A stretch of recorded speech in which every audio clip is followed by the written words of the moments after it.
பச்சை நிற நெல் வயல்களுக்கு நடுவே அசைந்தாடும் தென்னை மரங்களுக்கு இடையே சலசலக்கும் பனை மரங்கள் கிராமம் அமைந்திருந்தது. வாழ்க்கை அமைதியான வேகத்தில் நகர்ந்தது. அதன் லயம் சூரிய உதயம் மற்றும் அஸ்தமனத்துடன் இணைந்திருந்தது. கிராம மக்கள் அவர்களின் இதயங்கள் தூய்மையானவை, இணக்கமா வாழ்ந்தனர். அவர்களின் நாட்கள் சிரிப்பாலும் இரவுகள் அமைதியான தூக்கத்தாலும் நிரம்பியிருந்தன. ஒரு கேள்வி வாழ்ந்து வந்தால் அவளது சுருங்கிய முகம் காலத்தின் ஓவியம், அவளது கண்கள் ஞானத்தை பிரதிபலித்தன. ஒரு நாள் அவளது குரல் கடுமையானதா மாறியது. அமாவாசை நெருங்குது, நிழல்கள் எழும், பயத்துக்கு பசி. கிராமத்தின் மகிழ்ச்சியான சூழ்நிலையில் ஒரு பள்ளத்தை போட்டான்.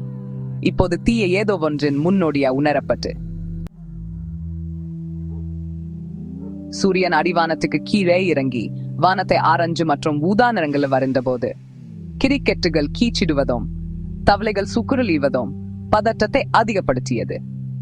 கிராம மக்கள் தங்கள் வீடுகளுக்குள் பின்வாங்கினர். கதவுகள் மற்றும் ஜன்னல்களை பூட்டி மங்கலான வெளிச்சத்தில ஆறுதல் தேடினர். பின்னர் அது தொடங்கியது. ஒரு சத்தம் அமைதியை துளைச்சு அவர்களின் முதுகெலும்புகளை குளிர்ச்சியை அனுப்பியது. ஒரு உயர்ந்த அலறல கிராமம் முழுவதும் எதிரொலித்தது.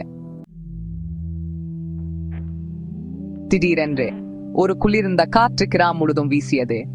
அதனுடன் அழுகிய வாசனையும் சலசலக்கும் இலைகளின் சத்தமும் வந்தது. கிராம மக்கள் நக்கலா நெருங்கி அவர்கள் என்ன பார்க்க கூடும் என பயந்து கண்கள் விரிந்தன். கிராமத்தின் விளிம்பில் உள்ள பழமையான அலமரத்தின் நிலைகளில் இருந்து வெளிப்படும் ஒரு உருவம் உருவானது. உயரமான மற்றொரு எலும்பு கூடு, அது சூடான நிலக்கரி போல ஒளிரும் கண்கள் மற்றும் ஒரு அமானுஷ சேத்தில் சொட்டும் நகங்கள் கொண்ட ஒரு பயங்கரமான தோற்றம். அதன் எலும்புகளின் மீது இறுக்கமா நீட்டப்பட்ட அதன் தோல் சந்திர ஒளியில் மின்னும் மற்றும் சிதைந்து கீழே உள்ள வெற்றிட்டின் ஒரு பார்வையை வெளிப்படுத்தியது. பீதி கிராம மக்களை பிடித்தது. அலறல்கள் காற்றை கிழித்தன். ஆனால் அந்த உயிரினம் திடுக்கிடவில்லை. அதன் பயங்கரமான அலறல சத்தமா வந்தது, அவர்களின் பயத்தை உண்பது போல. அது கிராமத்தை நோக்கி நகரத் தொடங்கியது. அதன் எலும்பு கூடு கால்கத்தரையில் சறுக்கி அதன் பாதையில உறைபனியின் தடத்தை விட்டு சேன. அதன் கண்கள் தீய எண்ணங்களா எரிந்தன. பயந்த முங்களை ஸ்கேன் செய்தன். அது ஏற்படுத்திய பயங்கரத்தை அனுபவித்தன். நம்பிக்கை குறைந்து விட்டதாகவும் கிராம மக்கள் மோசமான நிலைக்கு தங்களை தயார்படுத்திக் கொண்டதாகவும் தோன்றிய போது ஒரு அற்புதமான ஒளி இருள துளைத்தது. இரவு வானத்திலிருந்து இறங்கி ஒப்பிட முடியாத அழகும் கருணையின் உருவம் தோன்றியது. வான ஒளியில குளித்தது. கிராம சதுக்கத்தின் அகலத்தை வெடிரக்கை கொண்டது. அது ஒரு தேவதை. அதன் இருப்பு அமைற்றும் சக்தியின் ஒரு ஒளியை வெளிப்படுத்தியது. அதன் கையில் அது ஒரு வாளை வைச்சிருந்து அதன் கத்தி மிகவும் தூய்மையான ஒளியுடன் மின்னும். அது பயங்கரமான உயிரினத்தால் போடப்பட்ட நிழல்களை விரட்டியது. தேவதை கீழே தொட்ட போது காற்று ஆற்றலுடன் வெடிச்சது. அதன் வருகை கிராமத்தின் அடிச்சலத்தை அசைக்கும் ஒரு சத்தமான ஒளியால் குறிக்கப்பது. கிராம மக்கள் பிரமிப்பு மற்றும் நம்பிக்கையுடன் கண்கள் விரிந்தனர். தேவதை அசுர உயிரினத்தை நோக்கி திரும்பியதை கண்டனர். அதன் அமைதியான முகம் ஒரு கோபத்துடன் கடினப்பட்டது. அந்த உயிரினம் கதிரியக்க ஒளியால் திகைச்சு சத்தமிட்டு ஒரு அமைதியான சத்தத்தில் அதன் பக்கல காட்டியது. போர்க்கோடுகள் வரையப்பட்டன. கண்ணுக்கு தெரியாத வேகத்துடன் தேவதை அசுர உயிரினத்தில் தன்ன தொடங்கியது. அதன் வால் சந்திர ஒளியில் மின்னியது. அந்த உயிரினம் அதன் ஆரம்ப ஆச்சரியத்திலிருந்து மீண்டு ஒரு கர்ஜனையுடன் தேவதையின் தாக்குதலை சந்தித்தது. அதன் நகங்கள் வான கத்திக்கு எதிராக மோதன்.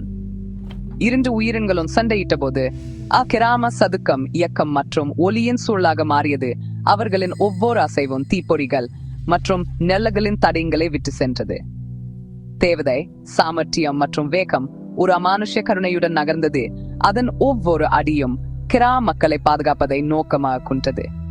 அந்த உயிரினம் சக்தி வாய்ந்ததாகவும் இருளால் எரிபொருளாகவும் இருந்தாலும் தன்னை தோற்கடிக்கப்பது. தெய்வீக ஆற்றலா ஊட்டப்பட்ட தேவதையின் வாள் அதன் பாதுகாப்பை வெற்றி ஒவ்வொரு அடியும் உலக மண்டலத்தில் அதன் பிடிய பலவீனப்படுத்தியது. கிராம மக்கள் தங்கள் பயத்தை சிறிது நேரம் மறந்து போர் தொடர்ந்த போது பிரமிப்பு மற்றும் பாயத்துடன் பார்த்தனர். விடியலின் முதல் கதிர்கள் அடிவானத்தை முத்தமிட்டு வானத்தை இளஞ்சியப்பு மற்றும் தங்க நிறங்களில் வரைந்த போது போரினால தீர்க்கமா மாறியது. பலவீனமடைந்து காயமடைந்த அந்த உயிரினம் ஒரு காது பிளக்கும் அலறலை வெளியிட்டு அதன் வடிவம் மின்னியது. விடியலின் தூய்மையின் கீழ்கரைய அச்சுறுத்தியது. தேவதை வாய்ப்பை பயன்படுத்தி தனது வாளை உயர்த்தி இறுதி சத்தமான ஒலியுடன் அந்த உயிரினத்தை தாக்கியது. ஒலியின் ஒரு மின்னலர் கிராம சதுக்கத்தை மூழ்கடித்தது. கிராம மக்கள் தங்கள் கண்களை கட்டாயப்படுத்தியது. அவங்க மீண்டும் பார்க்க துணிந்த போது அந்த உயிரினம் போய்விட்டது, மறைந்து விட்டது. அதன் இறக்கும் அலலின் எதிரொலியையும் ஆழ்ந்த நிம்மதியையும் மட்டுமே விட்டு சென்றது. தேவதை அதன் இறக்கைகள் மெதுவா சலசலத்து வெற்றிகரமா நின்றது. அதன் வாளின் நுனி மங்களாக உளிர்ந்தது. இறுதி உறுதியளிக்கும் தலையசைப்புடன் அது தனது இறக்கைகளை அகலமாக விரிச்சு பிரகாசமான வானத்தில் உயரும் சூரியனுக்கு எதிராக ஒரு ஒளி புள்ளியா மாறும் வரை உயர்ந்தது. அமைதி ஒரு மென்மையான அலை போல சலசலக்கும் பன மரங்கள் மீது கழுவப்பது. கிராம மக்கள் நிம்மதியும் நன்றியுறவும் பொறிக்கப்பட்ட முகலுடன் தங்கள் வீடுகளில் இருந்து வெளிப்பட்டனர். சூடான காலை ஒளியிலல் கண் சிமிட்டினர்.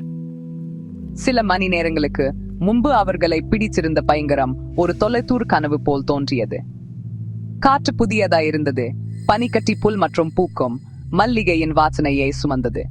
பறவைகளின் பாடல்களும் சலசலக்கும் இலைகளும் ஒரு காலத்தில் பரிச்சயமான ஒலிகள் அவர்களின் காதுகளுக்கு இசையாக இருந்தன. அவர்களின் கிராமத்துக்கு திரும்பும் வாழ்க்கையின் ஒரு இசை. அன்றிலிருந்து சலசலக்கும் பனை மரங்களின் கிராம மக்கள் பயமின்றி வாழ்ந்தனர். அவர்களை காப்பாற்றிய உயிரினத்துக்கு நன்றி செலுத்தினர். தேவதை மற்றும் பேயின் கதை ஒரு புராண கதையா மாறியது. தலைமுறையா கடத்தப்பட்டது. நன்மைக்கும் தீமைக்கும் இடையிலாம் போர் மற்றும் பாதுகாப்பின் நினைவூட்டலாம். அவர்கள் தங்கள் இதயத்தில் ஆழமாக அறிந்திருந்தனர். இருண்ட இரவுகளில் சூடர் ஒரு பாதுகாவலர் தேவதை அவர்களை பார்த்து கொண்டது. அதன் ஒளி நம்பிக்கையின் ஒளி, அதன் இருப்பு அமைதியின் வாக்குறுதி.